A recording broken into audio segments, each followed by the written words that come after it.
Is that Romeo? Oh my god. Son of a bitch.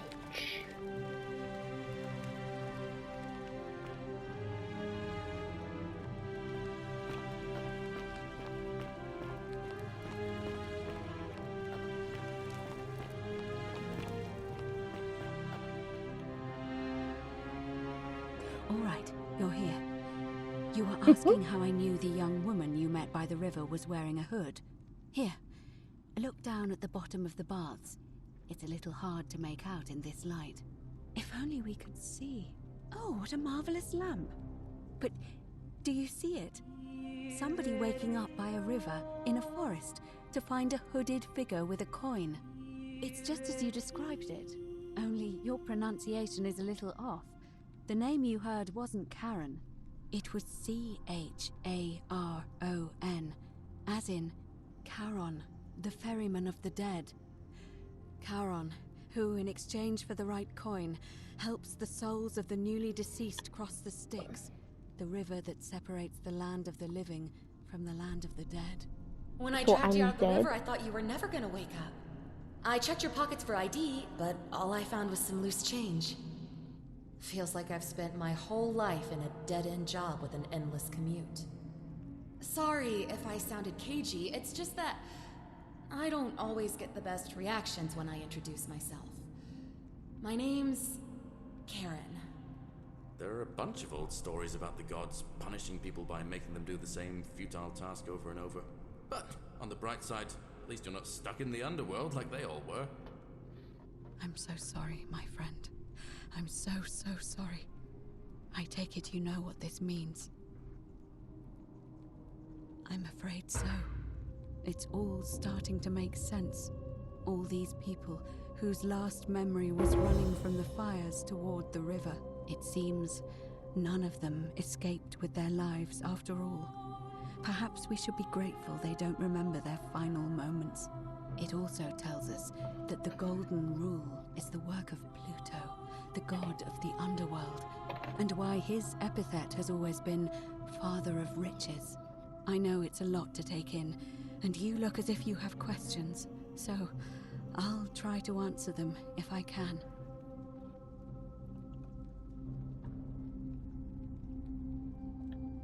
That was my first thought too.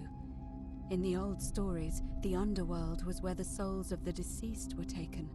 But it was also possible for the living to reach it without dying, if they were particularly fearless. So I'm afraid I don't know. Oh, I'm sorry. I keep forgetting you're not from here. If you were Roman, or even Greek, you would know these stories. Each of them is slightly different, whether the storyteller was Plato, Homer, Virgil, or Ovid. But they always involved the souls of the dead meeting a grim ferryman named Charon on the bank of a river. It was said that he'd help the new arrival cross, only if they could pay him with a coin, an obol. That's why it was once our custom to bury our loved ones with a coin in their mouths. Charon's obol, we called it. Of course, an obol was a kind of Greek coin, because we inherited this knowledge from the Greeks. To be fair, the ferryman isn't exactly as the poets described, and he, she, they seem to appear to different people in different guises. You say you saw a young woman named Karen with a hood, and I once heard Kabash mention a stranger in a ram headdress named Kerti, and Rufius described meeting a stranger named Kumut Tabal wearing an eagle headdress. But whatever form this stranger took, they were always wearing a hood of some sort, and their name always began with a K sound. I suspect the only way you'll solve this riddle is if your paths cross again. Good question. Let's see. In the stories, Charon would always require a coin as payment for passage across the river, but that never made any sense to me. What does an ancient immortal being need with coins? In our case, it seems Charon didn't take the coins we had. He or she merely checked we had one in our possession. So, Maybe there's something special about the coins each of us had on us. That might explain why we wound up here, but so many others did not. No. I mean, I had my suspicions, especially after Livia's ramblings, but I would never have figured it out without your help, I promise you. Now that we know where we are, we have to figure out what to do about it, if we don't want to be cast into gold for eternity. We don't have much to go on, except the old stories. I remember 4 in particular about heroes in the underworld. Hercules, the demigod and son of Jupiter. Orpheus, a Thracian poet. Sisyphus, a king of Ephyra. And Aeneas, a Trojan hero. Hercules was able to leave the underworld because he cowed its god with his strength. Sisyphus and Orpheus both relied on their wits instead. They persuaded the goddess of the underworld, Proserpina, to help them escape. And finally, Aeneas was able to escape with the help of a spirit guide, who led him through a secret gate. So it seems you have 2 options: to confront the god of the underworld head-on, or find a way to escape with the help of Proserpina or some other guide.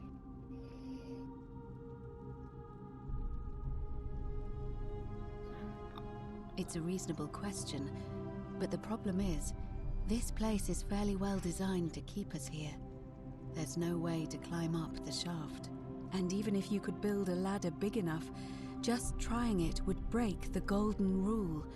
We know that, thanks to the writings left behind by those who've tried.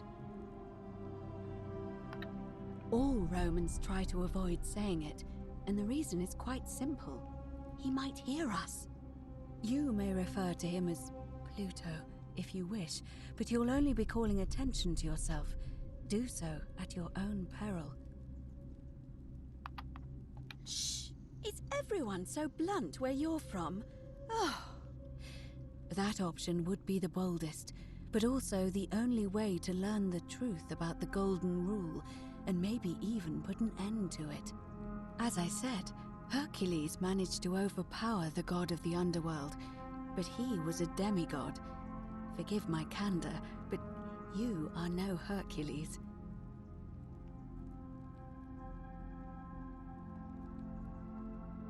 Are you telling me that you can? I won't pretend to understand exactly what that means, but if that's true, then perhaps you stand a chance. So, if you want to confront him, I'll help you as much as I can. Who knows? Perhaps your name will be uttered in the same sentence as Hercules one day. But first, you'd need an audience with you-know-who, and for that, you'll need to enter the great temple overlooking the city. The problem is, the door has been sealed shut for as long as I've lived here, and there doesn't even seem to be a keyhole.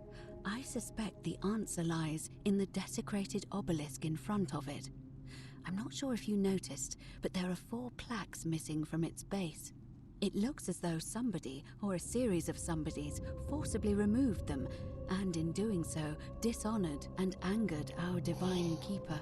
If you could recover and replace all 4 of those missing plaques, I imagine he might be willing to receive an audience again.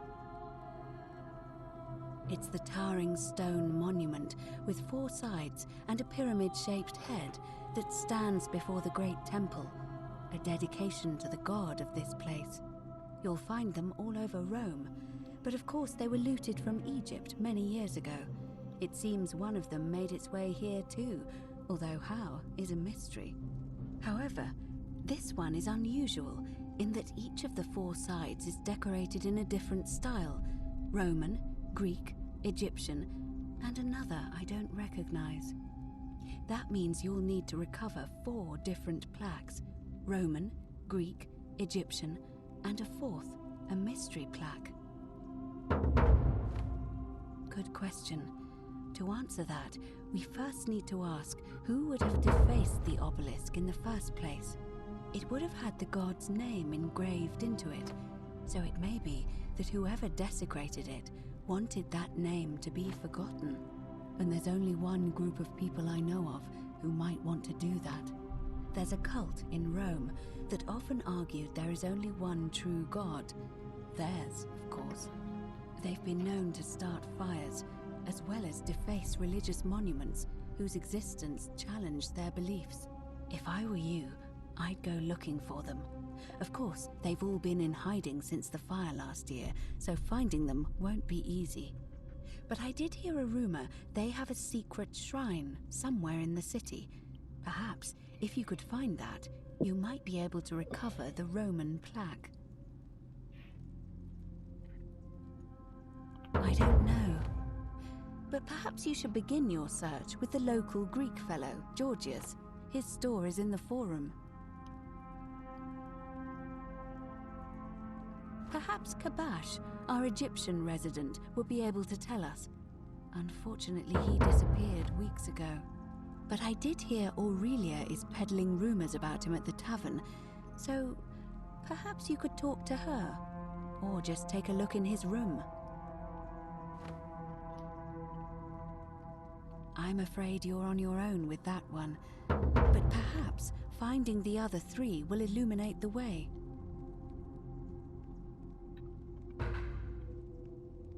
As I mentioned, both Orpheus and Sisyphus were said to have persuaded Proserpina to help them escape, and Aeneas was guided to the exit.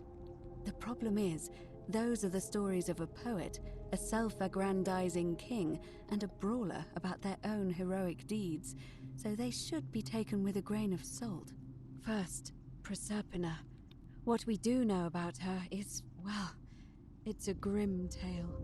It's said the god of the underworld abducted and dragged her here against her will, forcing her into marriage. If the stories are true, then I suppose so. The problem is, how do we communicate with her without being noticed by her captor? Leaving that aside for a moment, there is also the possibility of a spirit guide. I don't suppose you've come across one of those in your travels? Truly? And you're only bringing this up now? Then again, I suppose you were worried I'd think you were as mad as Navia. Can you tell me more? Is it the same voice? What kinds of thing does it say? Fascinating. Perhaps she's a benevolent spirit. Or perhaps... Perhaps you're hearing the voice of Proserpina herself. If she has indeed been abducted, it would make sense for her to speak in cryptic whispers to avoid detection. Tell me, has she told you anything that might lead you to the way out? That is strange. There are no rivers here. Let me think on that. Right, because the current flows into the city through the aqueduct and into the upper cistern. I vaguely recall wondering what was in there, but the door at the back of the great temple is locked up tight. You might be able to get a key from the magistrate, but if that doesn't work, perhaps you can find another way in. Let me know if you find anything in there. All right. I would suggest not discussing this with anyone. The best we can do for them is to let them remain oblivious for as long as possible. As for Livia, it seems she's been shouldering the weight of this terrible secret all this time. Perhaps it would comfort her to know she's not alone. In any case, time is of the essence, so you'd best begin. May Fortuna guide you. Although you may not need her with Proserpina on your side.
Lucius.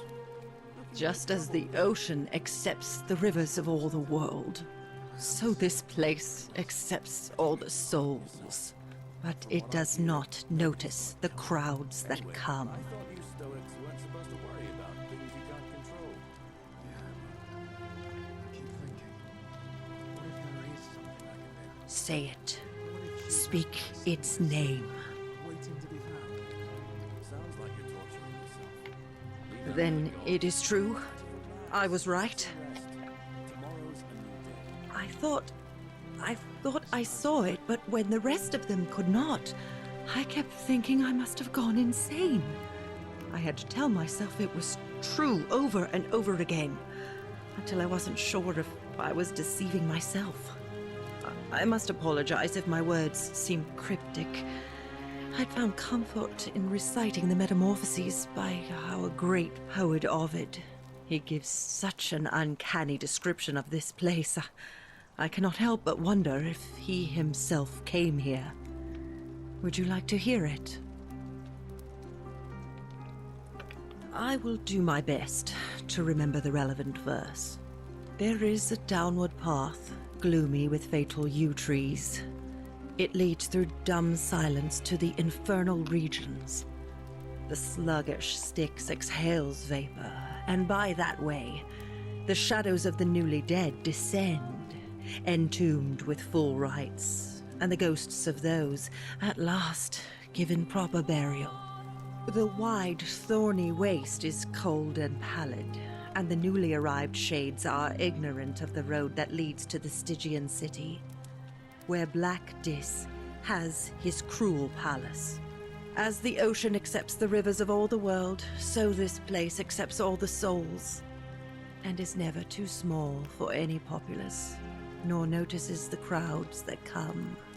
There the bloodless shadows wander without flesh or bone. Some crowd the forum, some the house of the ruler of the depths. Others follow their trades, imitating their previous lives, and still others incur punishment. I hope I have done it justice, and now we share a secret. It's as if you've lifted a great burden from my shoulders. Thank you, friend.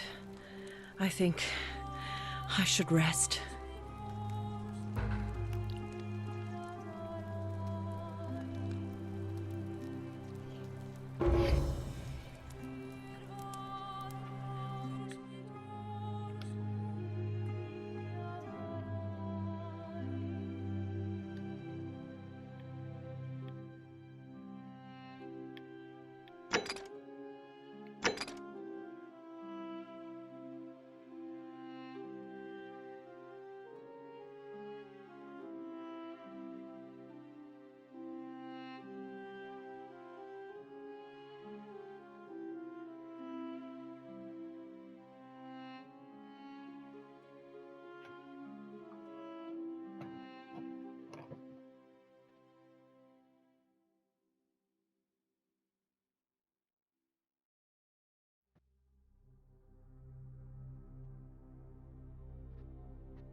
just like Apollo and Diana's.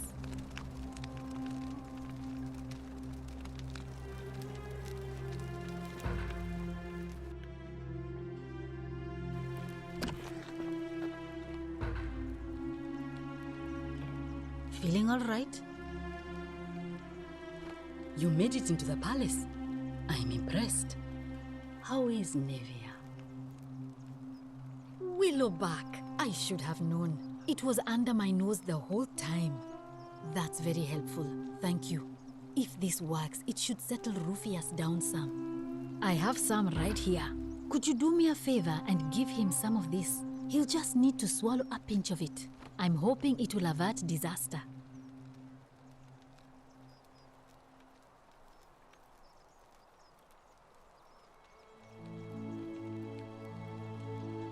Thank you. I'm really glad you arrived when you did.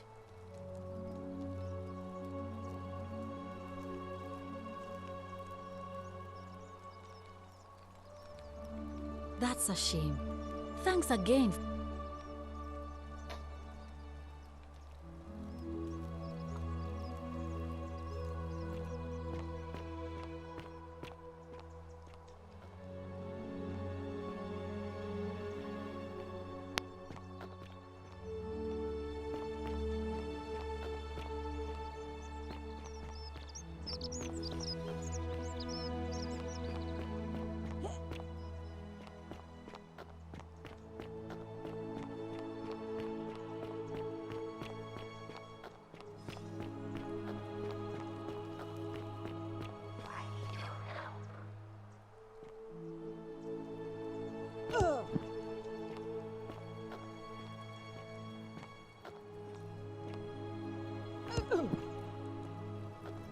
Galerius?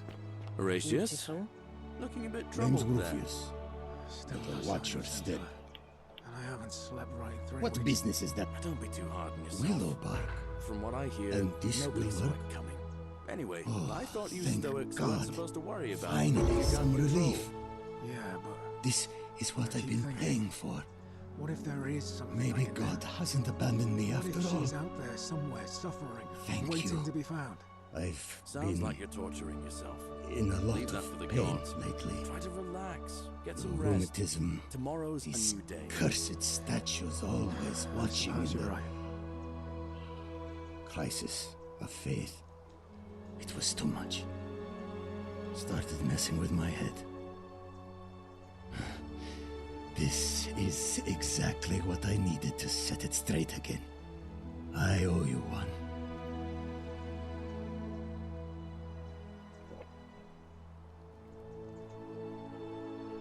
No idea what you're talking about.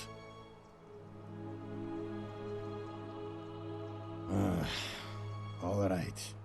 But after this, we're square. I think I have seen that plaque. Sorry I lied. Can't be too careful these days.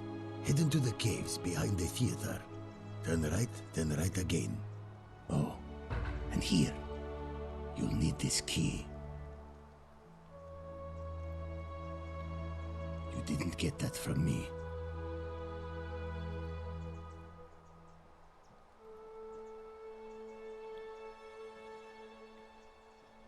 Meliodas. Not sure I trust Sentius. Couldn't even protect his daughter in a city without sin. How's he going to protect us?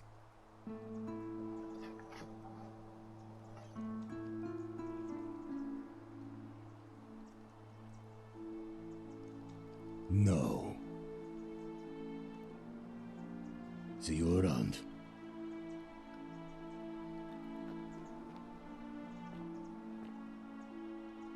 Oh, you're here. I'm so glad you decided to visit. And I hope I'm not being too forward, but the moment I laid eyes, you're not like anyone.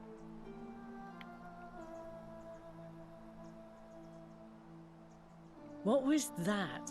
Some kind of joke? If it was, it wasn't. I take back what. Let's just forget that ever happened. Not for a few weeks now. Last time I saw him, he was sitting at a table with Georgius. whispering about. I remember because they kept looking over their shoulders as if they didn't want anyone else to know. The one word I kept hearing was vanishing, and certainly for 10 denarii. Have you met Livia? She used to do my hair until one day she just Now she just stands around caked in filth, muttering nonsense to herself. Whatever you like. All right. Salve. Citizen, Whatever's in that great temple up there on the bluff, I bet it's worth a fortune.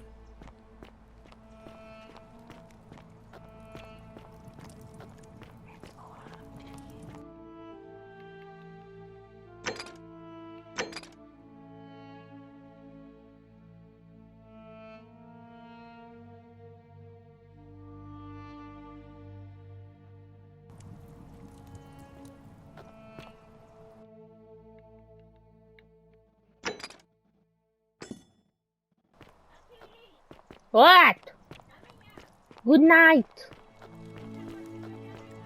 Greetings. Inentreboja mnie. Mi.